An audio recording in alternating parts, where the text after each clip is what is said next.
송영길 민주당 대표가 취임 첫날부터 박정희 전 대통령 등의 묘역을 참배하고 청와대보다는 당이 주도할 것이라며 최근의 민주당과는 다른 행보를 보였습니다.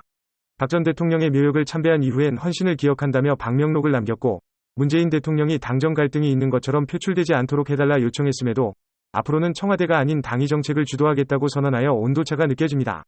한편 문 대통령이 본인을 비판한 전단을 뿌린 30대 청년을 모욕죄로 고소하여 비판이 이어지고 있습니다. 고 이건희 삼성그룹 회장의 부인인 홍라희 전 리움미술관장이 삼성전자의 개인 최대 주주가 됐습니다. 이재용 부회장에게 지분을 몰아줄 것이라는 예상을 깨고 법정 비율대로 상속을 택했기 때문인데 이에 따라 홍 전 관장은 삼성전자 주식의 2.3%를 보유하게 됐습니다. 지분이 늘어난 이서현, 이부진 자매가 계열 분리를 할 가능성도 제기되지만 어머니인 홍 전 관장이 캐스팅 보트 역할을 하며 삼성 울타리 안에서 책임 경영에 집중할 가능성이 높을 것으로 예상되고 있습니다. 조금 우울한 소식인데요. 코로나19 백신이 본격화됐음에도 집단 면역 도달은 어려울 것이라는 전문가 의견이 나왔습니다. 오명동 신종감염병 중앙임상위원회 위원장은 국립중앙의료원에서 열린 기자간담회에서 코로나19 바이러스는 토착화될 것이라며 결국 독감과 같이 백신을 맞으며 함께 살아야 한다고 밝혔는데요. 정부가 목표로 하는 인구의 70%가 백신 접종을 완료하더라도 이는 발병을 예방하는 것이지 타인에게로의 전파를 예방하는 것을 보장하지는 않는다는 것입니다. 전국의 여름의 시작을 알리는 비가 쏟아질 예정입니다.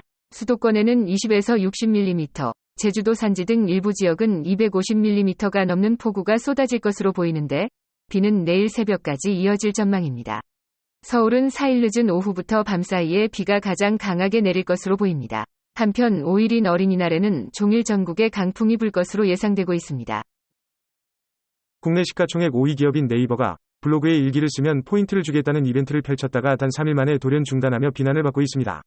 2주간 매일 일기를 쓰면 계정당 16,000원을 준다는 내용이었는데 갑자기 단 1,000원으로 마무리하겠다는 것입니다. 명분은 어비징이었지만 지금대로면 80억 원 이상이 들기 때문인 것으로 보입니다. 공지글이 올라오자마자 1시간 만에 10,000개가 넘는 댓글이 올라왔는데 대국민 사기극이라고 하는가 하면 자체 홍보자료에 쓰였던 작심삼일 노노를 스스로 실천했다는 등 신랄한 비판이 쏟아져 나오고 있습니다.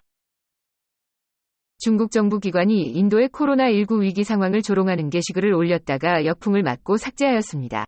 중국 공산당 중앙정치법률위원회가 인도에서 코로나19 사망자를 화장하고 있는 장면과 중국 우주로켓의 발사 장면을 비교하며 중국의 불피우기 대 인도의 불피우기라는 제목으로 포스팅을 한 것입니다.